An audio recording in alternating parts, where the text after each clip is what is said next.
ครับสวัสดีและสวัสดีเด้อพ่อแม่พี่น้องของพากันเด้อกันในสุขุสุขคนพี่น้องเนาะผมว่าสิอยู่ในและก็ต่างประเทศพี่น้องเนาะตอนนี้ทั้งเราขอยินดีต้อนรับเข้าสู่ช่องของบ่าวข่าวสู่ชีวิตพ่อแม่พี่น้องเนาะตอนนี้ก็ทั้งบ่าวข่าวกับพาสาวเลินมาห้องหมอพี่น้องเนาะกามาคลอดลูกห้องหมอเมืองตอนนี้ก็ได้ตอนนี้เพิ่นกำลังคลอดกันแล้วตอนนี้กับพี่น้องได้ยินเสียงน้องให้แง่ๆเลยพี่น้องอยู่ข้างในแหละถ้าเราออกมาอยู่ข้างนอกมาเปิดกล้องพี่น้องเนาะ การรุ่นไปพี่น้องว่าจะเป็นยิงหรือเป็นทรายพี่น้องเนาะเรารุ่นกันทีเดียวเลยทางเราก็บ่เคยได้กวดจ้าเถื่อได้พี่น้องมาของหมอทีเดียวก็เลยได้เลยพี่น้องตอนนี้ก็ได้เดี๋ยวทางเราสิเข้าไปจะหน่อยก่อนพี่น้องเนาะทางหมอคนเห็ดแต่ทุกอย่างก่อนพี่น้องตอนนี้ก็ทางเรามาเปิดกล้องก่อนพี่น้องเพราะว่าตื่นเต้นนั่นเลยตอนนี้ก็พี่น้องตอนนี้ก็อยู่ในประมาณ4 โมงพี่น้องตอนนี้ก็ได้เนาะมา4 โมงเช้าแล้วพี่น้องแต่ตอนนี้กำลังมืดสลุ่มสลัวตอนนี้กับพี่น้องมาเปิดกล้องอยู่ข้างนอกเลยพี่น้องถ้าการว่าบ่ชัดเจนก็ต้องกราบขอโทษขออภัยหลายๆเด้อพี่น้องเดี๋ยวทางก็เราตัดภาพไปเบิ่งอีกดิกน้อยว่าเป็นยิงหรือเป็นทรายพี่น้องเราลุ้นนำกันพี่น้องตอนนี้ก็ทางว่าตื่นเต้นอยู่ได้พี่น้องตอนนี้ก็ได้เนาะต้องเป็นนะสบายดีพี่น้องอีกเท่านึงผมหน่อยพี่น้องเนาะตอนนี้ก็ได้ก็พอดีแจ้งตามาเศร้าบัดเลยบัดนี้พี่น้องเนาะตัดภาพมาบัดนี้กับพี่น้องเนาะทางสาเลยเพิ่นกาคลอดลูกแล้วเป็นที่เรียบร้อยพ่อแม่พี่น้องเนาะตอนนี้ก็ได้เอาว่ากันหาสลึมสลืออยู่ตอนนี้กับพี่น้องเนาะอดรับอดนอนแต่เมื่อคืนนี้พ่อแม่พี่น้องเนาะตอนนี้ก็ได้มาก็อดรับอดนอนแต่เมื่อคืนนี้พี่น้องเนาะบ่ได้นอนกันเลยพี่น้องเนาะมาแต่กลางคืนพี่น้องนั่งซาเล้งมาพี่น้องเนาะนั่งซาเล้งมานี่แหละซาเล้งก็ได้ซาเล้งกับบริษัทเทนเลยเอากล้องหลังให้เบิ่งพี่น้องซาเล้งไปก็คลอดลูกแล้วที่เรียบร้อยพี่น้องเนาะเป็นลูกที่ว่าผู้หญิงพี่น้องได้ลูกสาวทางมาก้ากับพี่น้องดีใจลายทางมาก้ากับพี่น้องยิ้มจนว่าแก้วแห้งหมดแหละพี่น้องเนาะก็ดีใจว่าก็ได้ลูกสาวพี่น้องทางว่าก็ต้องการจะได้ลูกสาวพี่น้องเนาะก็ได้ตามมุกตามดังมุกดังใจพี่น้องก็ได้ลูกสาวที่สวยงามพี่น้องโอเคพ่อแม่พี่น้องคงสิวลายากันห้างพ่อแม่พี่น้องเนาะไปทักทายสบายดีทั้งสามเรื่องกันเลยพี่น้องไปกันเลยแหละแต่เมื่อคืนนี้มากับพี่น้องนั่งรถซาเล้งมาพี่น้องขี่รถซาเล้งกันมาก็ใกล้สิได้เมื่อแหละพี่น้องตอนนี้ก็อยู่ในประมาณ6 โมงเช้าพี่น้องตอนนี้ก็ได้และทั้งสาวเลินเพิ่นกาอยู่ในจากห้องและพี่น้องออกมาจากห้องคลอดและพี่น้องเดี๋ยวทางว่าก็จะพาพี่น้องขับไปเบื้องก้อนพี่น้องว่าข้างๆกับข้าอยู่ได้ทางว่าก็กับพี่น้องต้องขอโทษขออภัยหลายๆเด้อพี่น้องแต่เพิ่นกำลังนอนพักผ่อนอยู่ตอนนี้กับพี่น้องทางหลานน้อยกับพุ่นแหละพี่น้องในลูกสาวพี่น้องเนาะเสื้อผ้าหนาแพร่แล้วเรียบร้อยพี่น้องนี่ลูกสาวเบาเก้าพี่น้องเป็นจังใดกับพี่น้องคอมเมนต์มาทางว่ากันเด้อพี่น้องดีใจหลายพี่น้องเนาะได้ลูกสาวพี่น้องสบายดีสาวเลินเลยก็ได้มาคลอดอยู่ในห้องหมอเมืองพี่น้องเป็นจังใดเมื่อยอยู่บ่เมื่อยอยู่คนนะพี่น้องแต่ว่าใส่ยาแล้วเรียบร้อยพี่น้องประมาณสัก8 โมงนะครับเพิ่นก็ได้เมื่อพี่น้องเพิ่นว่าหมอเพิ่นทันหมอเพิ่นว่าคือจะบ่ได้เป็นหยังเพิ่นว่าวิทย์จากความอันตรายมาแล้วเพิ่นว่าพี่น้องมีสายโทรเข้าบัดพี่น้องเดี๋ยวทางก็สิได้โทรกลับอยู่ดอกพี่น้องเนาะ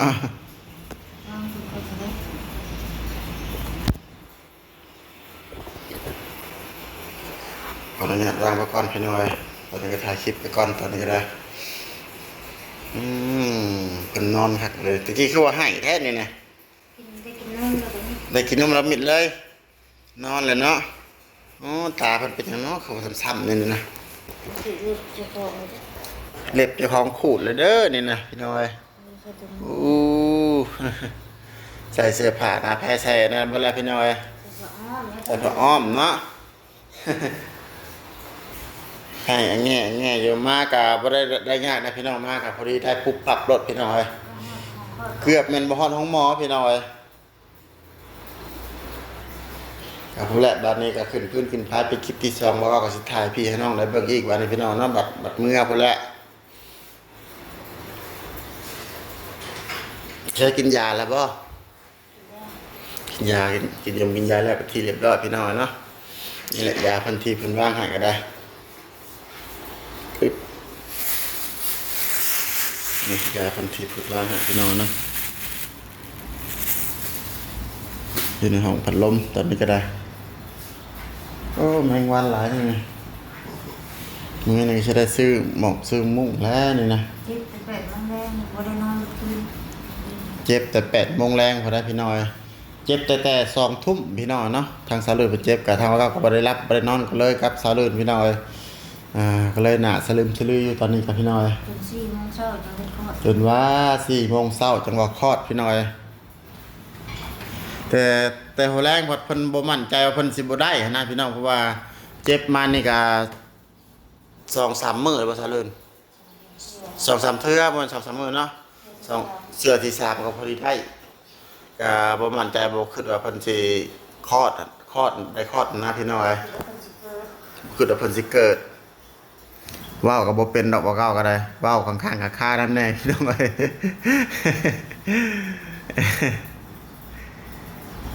เกิดก็ได้ว่าคลอดก็ได้ เลยเป็นได้หนาวบ่ถ้าว่าหนาวสิปิดพัดลมให้นี่ หนาวธรรมดา ธรรมดาเนาะดีใจหลายว่าก็ได้ลูกสาวพี่น้องจนว่ายิ้มจนว่าแคบแห้งพุ่นแหละ กาวก็ขอภาวนาอยู่โอ้ยขอได้ลูกสาวเด้อว่ะจะได้ลูกสาวว่ะจะได้จาก2 สาวเลยนะพี่น้อยบ่ได้ไปคู่กับน้องทิพย์นะพี่น้อยบ้านไหนก็พอดีพอเลยบาทนี้พี่น้อยก็มีแต่สิให้หมอเพิ่นในใจว่าก็อยากทำมันพุ่นแหละพี่น้องแต่ว่าบ่มีเงินตอนนี้ครับพี่น้อย เงินบ่พอ ยืมเงินเพิ่นมานี่ครับพี่น้องเนาะ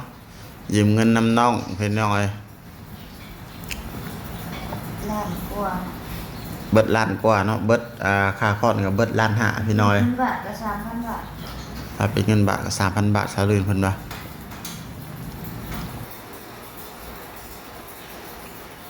บ่ได้เมื่อยบ่ได้หยังธรรมดานะมาธรรมดาอยู่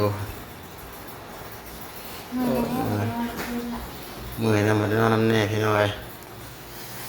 แม่กับลูกนอนนำกันใกล้ๆกันพี่น้อยแม่กับลูกอันนี้คือกันอยู่บ่เนาะคือสีผิวคือคนละสีนั่นนี่นะ โดยลูกปวดขาวได้พี่น้อย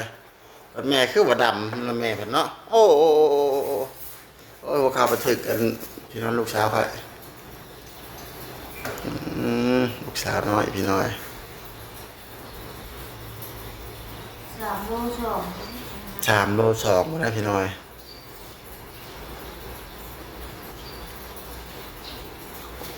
1 วันมีแต่ทางว่าเก่าสิเมื่อซื้อมุ้งมาครอบอีกพี่น้อยยัน1 วันมาจับยันยุงมากัด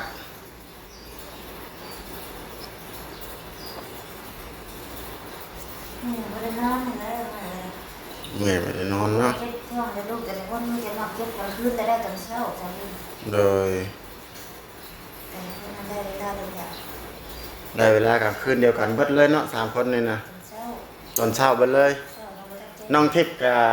ได้ตอนเช้าคือกันแต่บ่ทันแจ้งพี่น้อย 2 โมงเช้า 2 โมงเช้าน้องทิพย์เกิดนะ อันนี้สัก น้องนัททิวนะเกิดนะ3 โมง 4 โมงสำคัญคือ 4 โมงเนาะ4 โมงสำคัญกับน้องสาวนี่พี่น้อยท่านน้องนัททิวก็ได้ เวลาเดียวกันกับอ้ายเลย เวลาเดียวกันเลย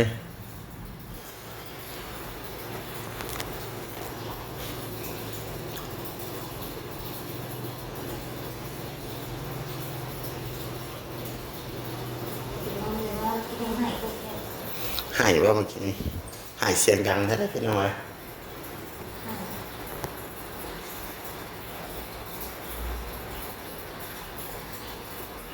คะแนนจะมาฮอดทันมอเพิ่นก็เลยคลอดไว้เลยพี่น้องเอ้ยมาแป๊บเดียวนะพี่น้องเอ้ยมาบ่พอฮอด2นาทีซ้ำ เพราะนั่นก็บ่ตัดคัด เข้าห้องคลอดเนาะก็บ่ทันทางว่าเขาก็ตื่นเต้นว่าเขาอุ้มแล่นเข้าไปห้องคลอดเลยบ่เขาก็พี่น้องเอ้ยทันหมอจนบ่ทันอุ้มบ่เขาอุ้มเอง เขาก็เย็นเย็น เลยแต่บ่ได้ถ่ายภาพให้พี่ให้น้องได้เบิ่งตอนนั้นพี่น้องเอ้ยสารมุนกันอยู่ตอนนั้นได้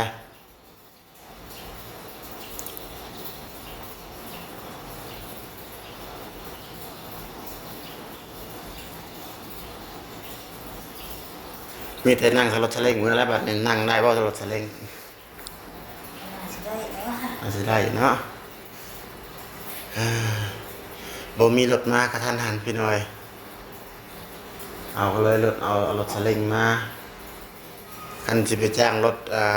ฮอนดาฮอนไดเพิ่นก็คือสิบ่มีเงินจ้างเพิ่นพี่น้อยเงินเข้ามาคลอดลูกนี่ก็ยังจนบ่อยากพอพุ่นแหละพี่น้อยก็ดีแต่ว่ามีทางอ้ายเพิ่นอยู่ทางต่างประเทศเพิ่นได้โอนมาเพิ่นซอยเพิ่นมาซอยนะพี่น้อยแต่ก็บ่ได้ออกประสงค์ของนามเพิ่นดอกพี่น้อยเนาะ แต่ยังบ่ได้ไปเอาเงินเอาเงิน ยังบ่ได้ไปเอาเงินอยู่ตอนนี้ก็ยืมเงินเพิ่นมาก้อนนะพี่น้อยตอนนี้ก็ได้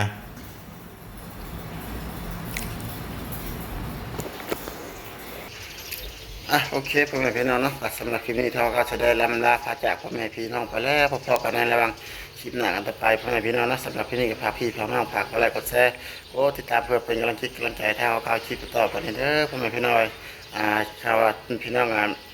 จังไรก็ฝากพี่พาน้องคอมเมนต์มาทางเราเข้าในเพื่อนพี่น้องเนาะก็เราตอนนี้ก็ให้ชาเลยเป็นพักผ่อนก่อนตอนนี้กับพี่น้องเนาะก่อนลำลาพระจากพ่อแม่พี่น้องไปสุดท้ายนี้ก็ทางเขาคำว่าสบายดีพี่น้องสบายดีตื่นเต้นหลายจนว่ายังก็จนบ่ออกพอแหละพี่น้องเนาะ